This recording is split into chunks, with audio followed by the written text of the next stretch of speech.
The Bible tells us that Jesus is building his church around the globe, and he loves it when we walk together in unity. However, that is sometimes easier said than done. Trust me on that. But an international gathering is going to be taking place this weekend to help bring about unity and revival. Joining us today to talk more about this is Craig Weber. He is the pastor of Lighthouse Christian Fellowship in Lethbridge, as well as the chair of LEMA, which is the Lethbridge Evangelical Ministerial Association. Pastor Craig, it's great to have you with us. Good to be here today. Thank you. So this Gather 25, I'm told that this is a global event that's taking place simultaneously in 189 nations starting this Friday. Can you tell us what this meeting is all about?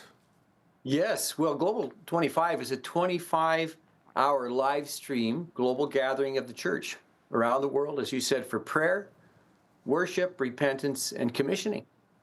The goal is to mobilize the 2.5 billion Christians on earth to participate in the mission of God to go and make disciples of the 5.5 billion people who are not yet believers. So it'll be a time where we have 7 live sessions coming from 6 continents around the globe in partnership with local churches and ministries. So it's going to be an exciting time. 25 hours of ministry. That sounds like quite the feat there. And if I understand correctly, churches from around the world will be watching the same live streamed events simultaneously and also praying and worshiping together. Tell us more about that. Well, that's correct. Yes, they've got it so well organized that we're going to, all of us around the globe are going to be able to be there, beginning in the States on Friday, and then it goes to various other places, concluding with Peru at the end of our time. So over the 24 hours, people can come and be there the whole time if they want, or they can come and go as their schedule allows. But we're going to be connecting, hearing stories of what's going on in other places, hearing it from the persecuted church, praying together, worshiping together. I think it'll be an exciting and significant time. What kind of attendance is expected for an event like this? I'm thinking back to my time as a child, and my father was an Anglican minister and also a professor of world religion. So it wasn't just church on Sunday, but sometimes he would be invited to speaking events, and sometimes these things would be 3-4 hours long, and I'd be like, 3 or 4 hours? I'd want to be home playing Nintendo. So, thinking back to that, what is the appeal for this 25-hour event? Right. Well, that's a good question. It's a long one. It's a long haul, but I think the heart of it is we're trying to connect with every part of the globe, right? Every continent, short of Antarctica. That's the only one that's missing. In a meaningful way, to hear, connect, interact, pray. We don't know the exact numbers. I know that the committee that's organizing this internationally has had tens of thousands, probably getting close to hundreds of thousands of responses of people saying yeah, or churches saying yes, we're part of this. So the hope is we're going to have millions, if not more, engaged locally. Hard to say. It's the first time we're doing this locally. The ministerial is hosting this thing with the E-Free Church. And we don't know who all we're going to get. So it's an experiment in many ways, and it's a good first. And so we'll see how it goes, and we'll learn from it for the future. And where will the event be held in Lethbridge? And give us some more details about what time it starts and ends. And is it a bit like a come and go event, like just kind of show up and participate as you're able? Right. Yes, it's going to be the E-Free Church, which is just a little outside of town on Highway 4. A good sized facility for this event.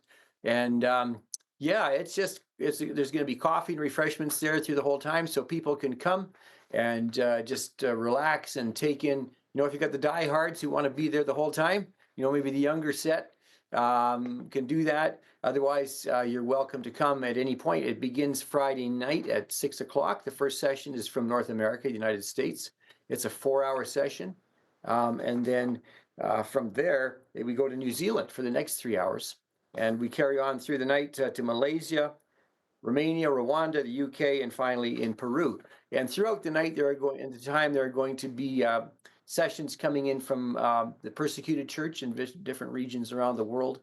So that'll be very important too, to hear what's going on there and how to be able to pray for them in a more informed way. So yes, people can come and go.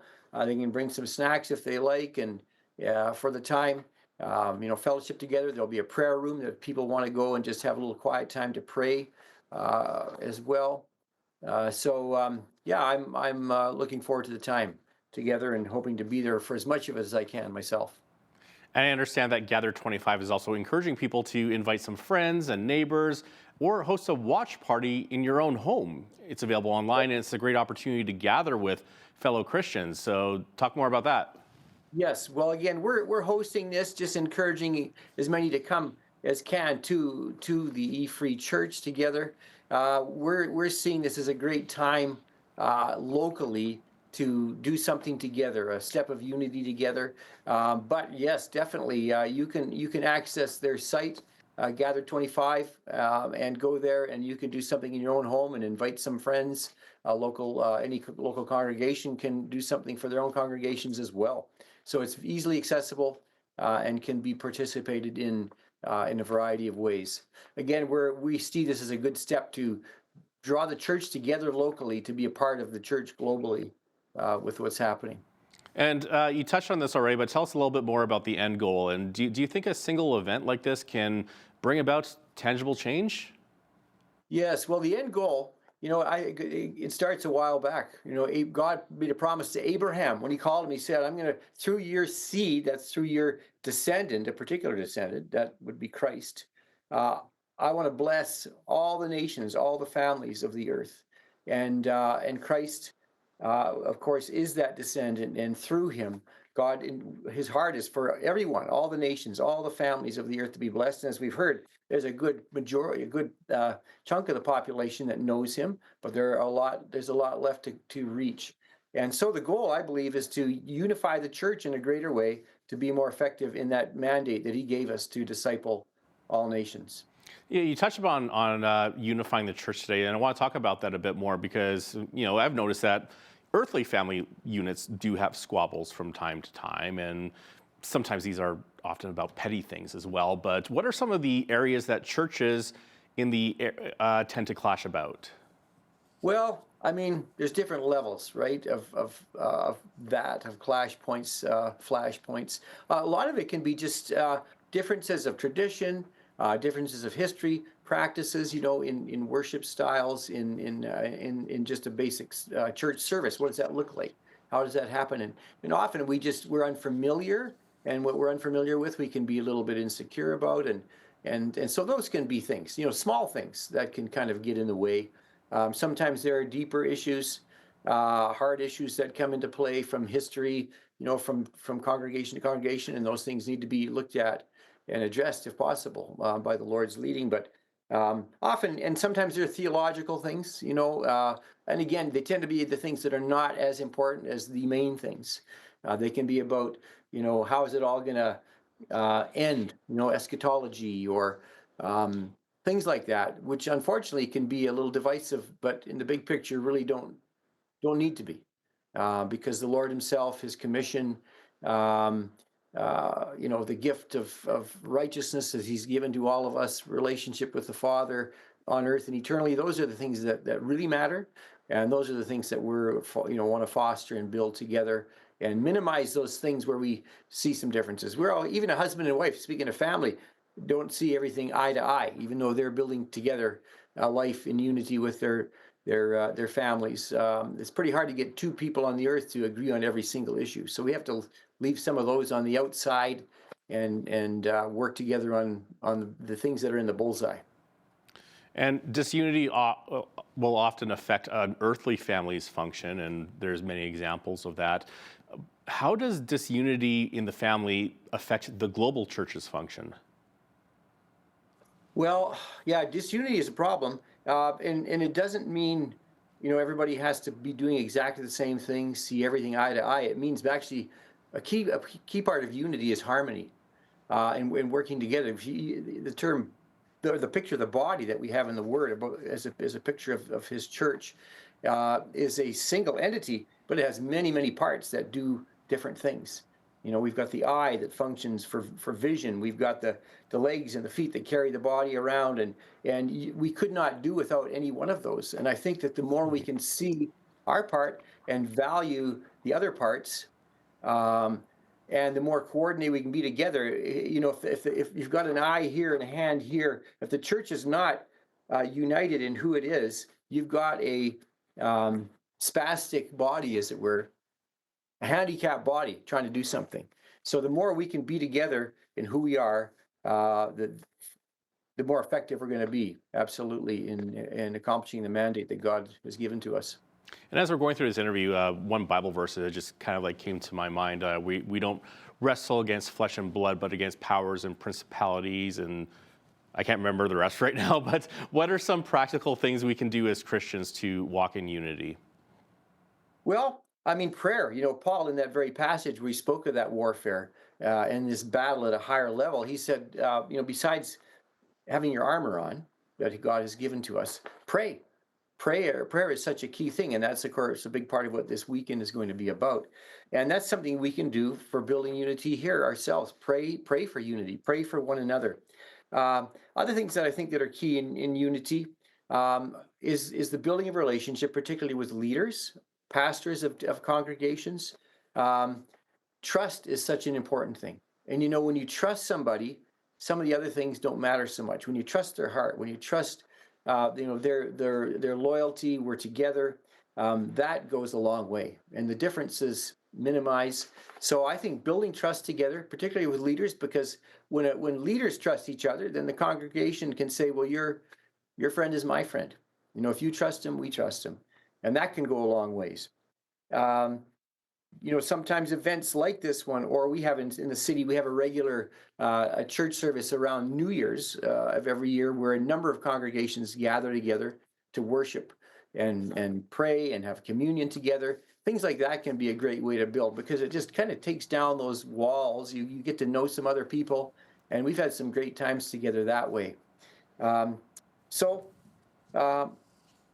Valuing the strengths of one another, I think, is something that's important too. Because every congregation has a particular sense of mission. It can be viewed a little bit like if you think in the army sense that you referred to, the warfare, each congregation is like a platoon or a company that has a mission. It's all towards the bigger end, but we may have a specific part that we focus on. So if we can see ourselves as that broader team working together, that broader army, that really builds towards unity as well. We don't have it all. We need to know what part we play, but we can value each of the other parts as well. And sometimes, just going out and go visit another church sometime. Go to a different church and experience a worship service some Sunday, and see how they do it, what it feels like. It just helps and expands your own heart and worldview a little bit. And can you remind our viewers again when and where Gather 25 is taking place, and how to participate wherever you are, including right here in Lethbridge, not just attending, because there's also some volunteer opportunities I hear as well. Yes, that's correct. Yeah.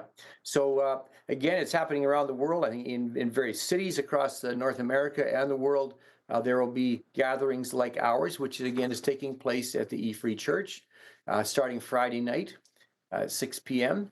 and going right through the night and through the next day, Saturday, until 7 o'clock Saturday evening. And again, we'll be just going to different parts of the world throughout that time. There will be coffee and snacks. There will be a prayer room. And yes, if anybody would like to volunteer, there's room for some people there yet who would like to be in the prayer room, just to be handy, to host there and pray for anybody if they may need it. Be available to serve coffee, probably through the night now in particular. I think some of the other spots are covered, but if anybody wanted to be there in one of the early hours to help out that way, they could. Best thing would be just to contact the E-Free Church, I would say, at this point. Pastor Craig Weber is the chair of LEMA, the Lethbridge Evangelical Ministerial Association. Thank you so much for your time today. Well, thank you so much. I appreciate the opportunity, and looking forward to the weekend, and encourage as many to come out as they can. I'm Naveen Day. On behalf of all of us here at Bridge City News, thanks for watching.